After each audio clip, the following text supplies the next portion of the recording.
कापसाचा पीक विम्याचा अग्रिम 25% रक्कम दिल्यानंतर पुढच्या 75% किंवा जे काही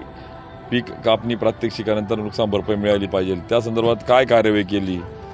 तर त्या ठिकाणी सांगण्यात आलं की कुठलंही मंडळ जिल्ह्यातलं बसलेलं नाही आहे आणि म्हणून कापूस, तूर, उडीद, मूग, सोयाबीन या शेतकऱ्यांना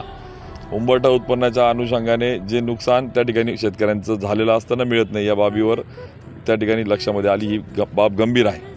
त्यामुळे या निकषामध्ये काय बदल करता येईल ही बाब लक्षामध्ये येते, नंबर 1। आणि नंबर 2 की कापूस उत्पादक शेतकरी की ज्या शेतकऱ्यांनी लागवड केलेली होती, जिल्हा तक्रार समितीचे अध्यक्ष कलेक्टर यांनी